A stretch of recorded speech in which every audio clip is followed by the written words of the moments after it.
This is the Sri Ramana Maharshi satsang, a time to listen, reflect, and deeply meditate. Know yourself and be always free and at peace. Welcome. I'm Richard Clarke. I'm not a guru or a teacher. I love Ramana's teaching, so I want to share it.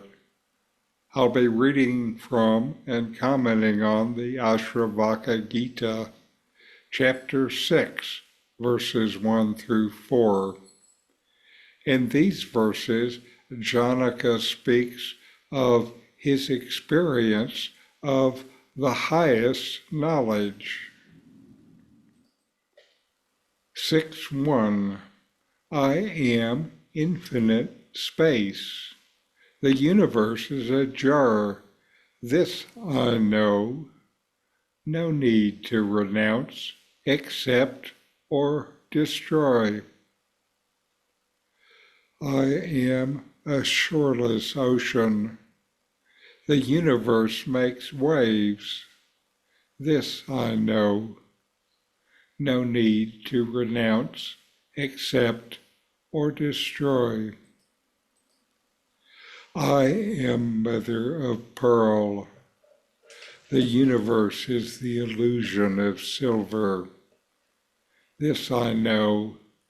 No need to renounce, accept, or destroy. I am in all beings. All beings are in me. This I know. No need to renounce, accept, or destroy. Let's explore these Ashtavakra Gita verses. Chapter 6, verse 1. I am infinite space. The universe is a jar. This I know. No need to renounce, accept, or destroy. This verse suggests that the true self is boundless and all-encompassing, like an infinite space. The universe, in contrast, is limited and contained like a jar within this vast space.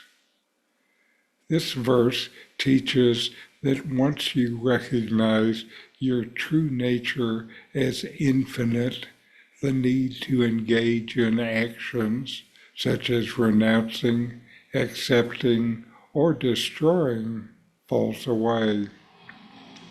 Understanding this verse can profoundly shift your spiritual practice. It encourages you to recognize your true self as limitless and unbound, reducing the significance you place on transient events and objects of the material world. 6 verse 2. I am a shoreless ocean. The universe makes waves. This I know. No need to renounce, accept, or destroy. Here, the self is described as a boundless ocean, with the universe being the waves that arise and fall within it. This verse indicates that the transient phenomena of the universe are mere fluctuations in the vastness of your true nature. Recognizing this dissolves the need for any action to change the natural flow of life. This verse helps you understand that your true self is vast and undisturbed by the temporary ups and downs of life. Embracing this perspective fosters equanimity and detachment from worldly fluctuations. 6 verse 3. I am mother of pearl. The universe is the illusion of silver. This I know. No need to renounce, accept, or destroy. This verse uses the metaphor of mother of pearl and the illusion of silver to illustrate the distinction between the true self and the illusory nature of the universe. Just as the illusion of silver does not alter the reality of mother of pearl, the perceived world does not affect your true essence. Recognizing the universe as an illusion helps you see through the superficial and remain anchored in your true self. This insight is crucial for developing discernment and reducing attachment to the external world. Verse 6.4 I am in all beings. All beings are in me. This I know. No need to renounce, accept, or destroy.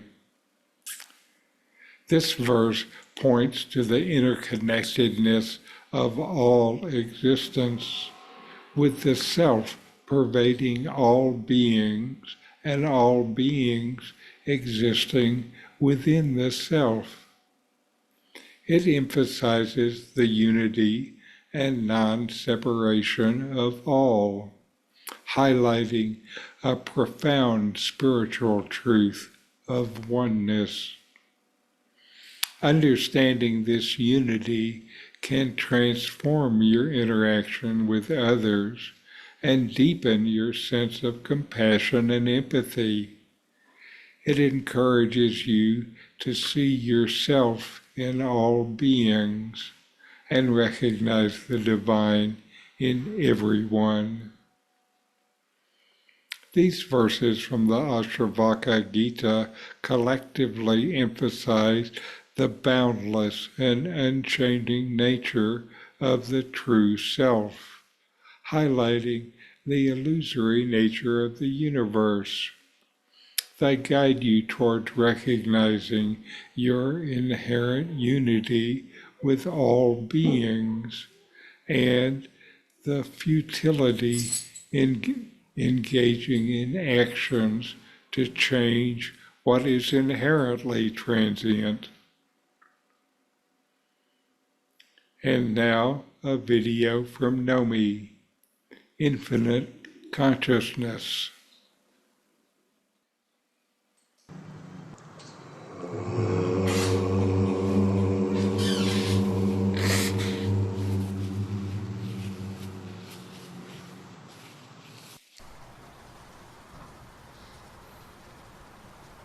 One infinite consciousness exists. One infinite consciousness is God, the universal witness, and the Atman, the Self. One infinite consciousness is the universe, the individual living being, and the Supreme. One infinite consciousness is the waking, the dreaming, and the deep dreamless sleep state. One infinite consciousness is the past, the present, and the future. One infinite consciousness without any difference is all the illusory differences. Differences of different kinds. Differences of the same kind. And internal differences. One infinite consciousness is you, I, and all else. The illusion, the mere false supposition of limitation is due solely to superimposed imagination.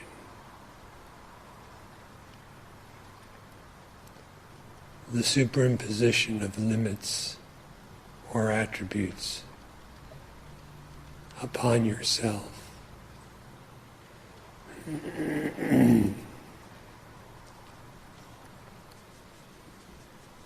If the misidentifications, that is, the superimposed attributes, are negated through profound inquiry, all that is found to exist is the one infinite consciousness. There is in truth nothing else to you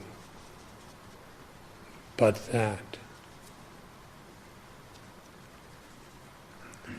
There is in truth nothing else anywhere but that. This one infinite consciousness is Brahman, is Shiva,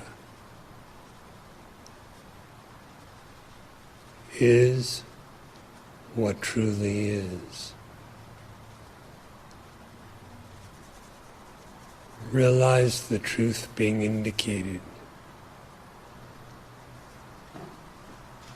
and you will joyfully find yourself to be the absolute perfect fullness.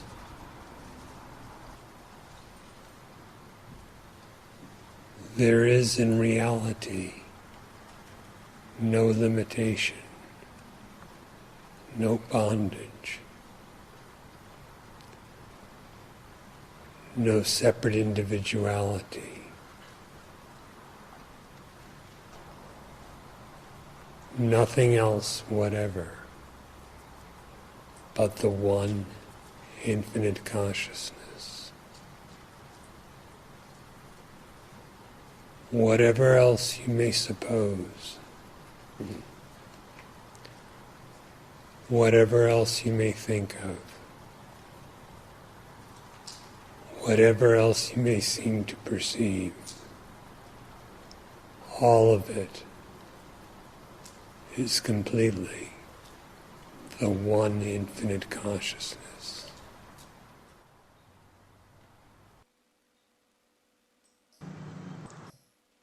And now let's take a few minutes and inquire for ourselves and find that one infinite consciousness within.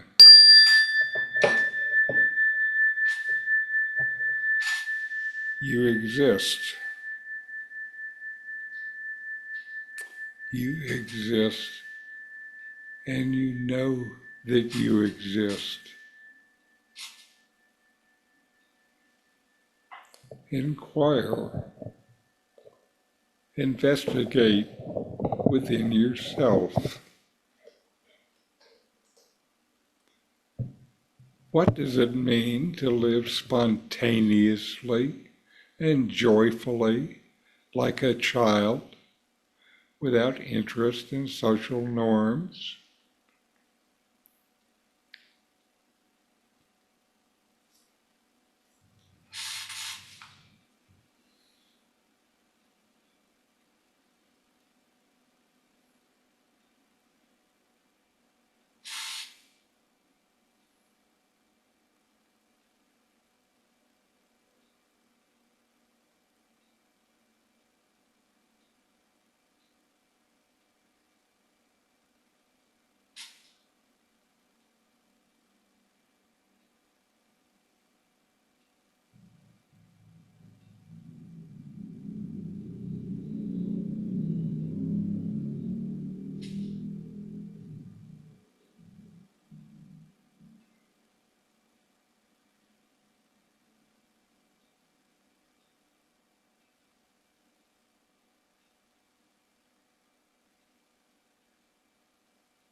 Can you see yourself as pure awareness beyond physical elements?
Can you rest in pure consciousness?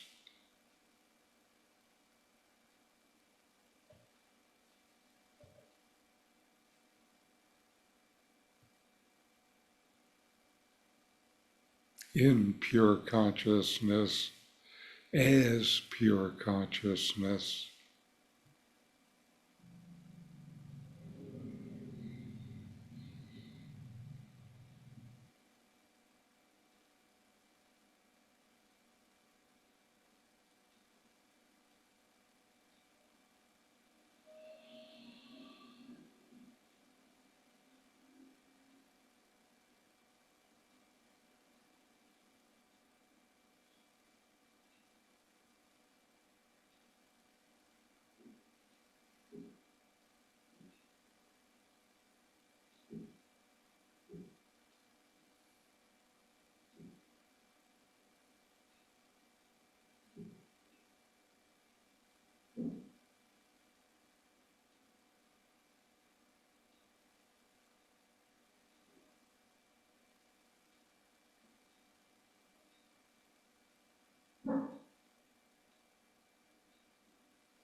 Can you know yourself as the eternal observer?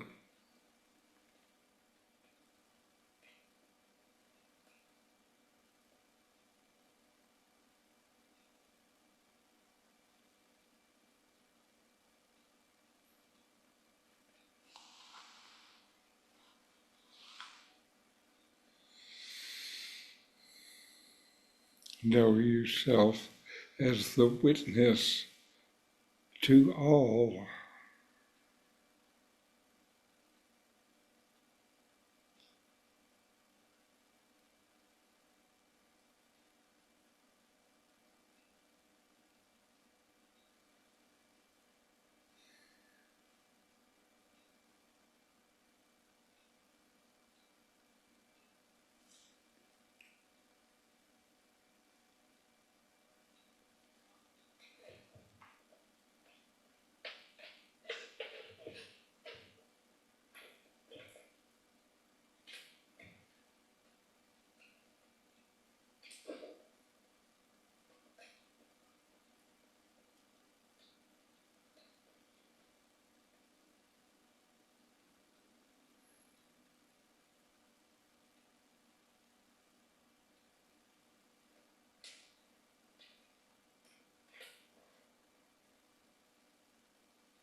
Who am I?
What am I? What is the nature of my existence?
All right.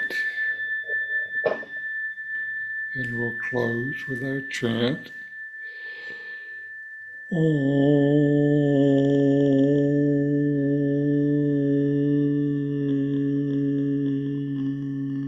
Om. Shanti, Shanti, Shanti. Om. Peace, peace, peace. It's still, I think, wonderful to have these pointers that point us directly to ourself. Absolutely. Absolutely. And the self-attention time, query time. Yes, yes. Oh, good. Mm. And, I still feel like such a slow learner that I've been looking at this stuff directly for 30 years and then Buddhism for 20 years before that. And, I still feel like I have a lot more to abandon. Well, all of us have to abandon it all because it's all the ego. When the ego arises, like Ramana says, everything arises. Right, right. And then we have to, after it rises, we have to carry it around with us. And, the thing that still is funny about it that I know kind of conceptually but not experientially is that all of this stuff that are burdens that I carry around, I just made the whole thing up. That's right. That's right. So it's funny. Yeah. Well, it's a great blessing in bringing these teachings and Yes, just practicing. yes, Practicing. yes, And one day, who knows when, yes. grace will pounce on that ego. That's right. Sayonara. Yes. Mhm. And we just have to keep our heart open to it. And like you just read in the Ashtavakra Gita, that there's nothing to renounce, nothing to accept, nothing to destroy. Mm-hmm. That It's sure all, sounds easy, doesn't it? it's all Brahman. Yeah, That's right. yeah. Yes. Anyway, good to be with you again, friend, and we'll see you next week. Okay, wonderful. Thank you. Namaste. Namaste. In 40 verses on reality, Ramana Maharshi explains the nature of the self, the ultimate reality, and self-inquiry. My new book, with my comments and inquiry questions, opens these teachings up and brings them into your practice and experience. Available now from Amazon. Link in the video description. These videos bring Ramana's teachings into your direct experience. Click subscribe to see more. Click thumbs up to like, and send questions and start a dialogue with a comment.